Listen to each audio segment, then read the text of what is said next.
Assalamualaikum warahmatullahi wabarakatuh. Pernahkah kamu merasa merinding tanpa alasan?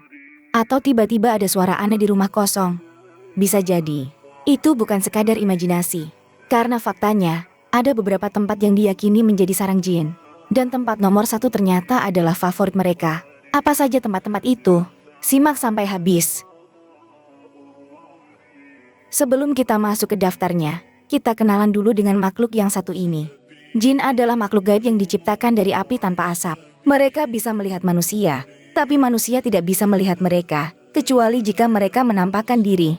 Jin juga hidup berkelompok, memiliki jenis kelamin, berkembang biak, dan bahkan mati sebelum hari kiamat kecuali iblis yang diberi umur panjang oleh Allah.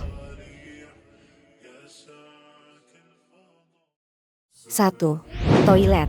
Nabi Shallallahu Alaihi Wasallam bersabda, sesungguhnya tempat buang air ini dikerumuni setan. Hadis riwayat Ahmad. Dalam riwayat lain, Rasulullah bersabda, sesungguhnya pohon-pohon yang orang-orang biasa buang air di dekatnya ini didiami oleh setan.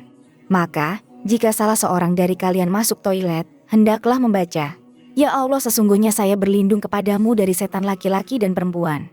Hadis riwayat Muslim. 2. Pasar. Nabi Shallallahu Alaihi Wasallam bersabda, jika kamu bisa, janganlah menjadi orang yang pertama masuk pasar dan yang terakhir keluar pasar. Karena pasar adalah tempat berkumpulnya setan dan di sana mereka menancapkan benderanya. Hadis riwayat Muslim. 3. Rumah kosong atau bangunan tak berpenghuni. Nabi Shallallahu Alaihi Wasallam bersabda, janganlah jadikan rumah kalian seperti kuburan. Sesungguhnya setan itu lari dari rumah yang di dalamnya dibacakan surat Al-Baqarah. Hadis riwayat Muslim. 4. Lubang-lubang di tanah. Rasulullah Shallallahu Alaihi Wasallam bersabda, janganlah salah seorang di antara kalian kencing di lubang. Mereka bertanya kepada kota ada apa yang menyebabkan dibencinya kencing di lubang. Kota ada menjawab, dikatakan bahwa ia adalah tempat tinggal jin. Hadis riwayat Abu Dawud. 5. Kuburan.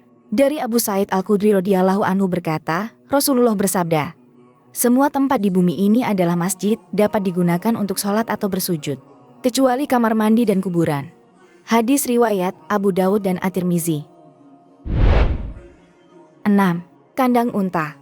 Rasulullah Shallallahu Alaihi Wasallam bersabda, janganlah kalian sholat di kandang-kandang unta, karena di sana terdapat setan.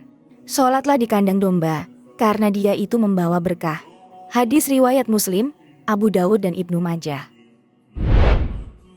7. Lautan. Dari Jabir berkata Rasulullah Shallallahu Alaihi Wasallam bersabda, sesungguhnya iblis meletakkan singgasananya di lautan. Dari sana dia mengirim pasukannya untuk membuat fitnah umat manusia. Maka siapa yang lebih besar membuat bencana, dialah yang lebih besar jasanya di kalangan mereka. Hadis riwayat Muslim. 8. Lembah.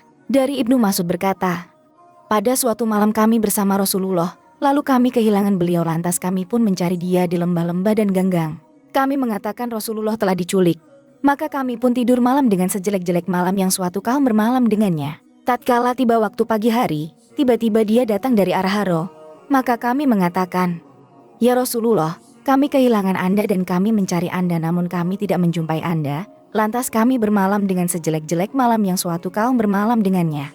Mendengar ucapan tersebut, maka Rasulullah menjawab, datang kepadaku seorang yang mengundang dari kalangan jin, maka aku pun pergi bersamanya dan aku membacakan Al-Quran kepada mereka. Hadis riwayat Muslim. 9. Tempat-tempat maksiat. Dari Anas bin Malik, iblis telah bertanya pada Allah, katanya, wahai Tuhanku, Engkau telah memberikan anak Adam tempat kediaman untuk mereka berteduh dan berzikir kepadamu, oleh itu tunjukkanlah padaku tempat kediaman untukku. Firman Allah, tempat kediamanmu adalah di dalam tandas. Wahai Tuhanku, Engkau telah berikan anak Adam berkumpul di masjid, di manakah pula tempatku berkumpul? Tempatmu berkumpul ialah di pasar-pasar, pesta, pusat membeli-beli, klub malam, tempat hiburan serta majlis-majlis maksiat. 10. Antara panas dan teduh. Dari Abu Hurairah radhiyallahu anhu berkata, apabila salah seorang berada di tempat yang terbuka atau di tengah matahari sedang bersinar, lalu bayangan yang meneduhinya bergerak sehingga sebagian dari dirinya terletak di tempat panas dan sebagian lagi di tempat sejuk, maka hendaklah dia berdiri meninggalkan tempat itu. 11. Pohon atau benda keramat. Khalid bin Walid radhiyallahu anhu pernah diperintahkan Nabi untuk menghancurkan Uzza, pohon keramat yang disembah orang musyrik jahiliyah. Setelah Khalid bin Walid menebang ketiga pohon yang dikeramatkan di tempat itu dan membantai setiap orang yang mencoba menghalangi, dia menghadap Nabi. Rasul bersabda, "Kembali, kamu belum melakukan apapun." Khalid pun segera kembali. Tiba-tiba banyak orang naik ke bukit. Mereka memanggil-manggil, "Wahai Uzza, wahai Uzza." Khalid pun mendatanginya. Ternyata ada wanita telanjang, rambutnya terjuntai, di atas kepalanya ada pasirnya. Khalid dengan sigap menusukkan pedangnya sampai dia mati. Setelah diceritakan kepada Nabi, dia bersabda, "Itulah Uzza." Hadis riwayat An-Nasai dalam Sunan Al-Kubra.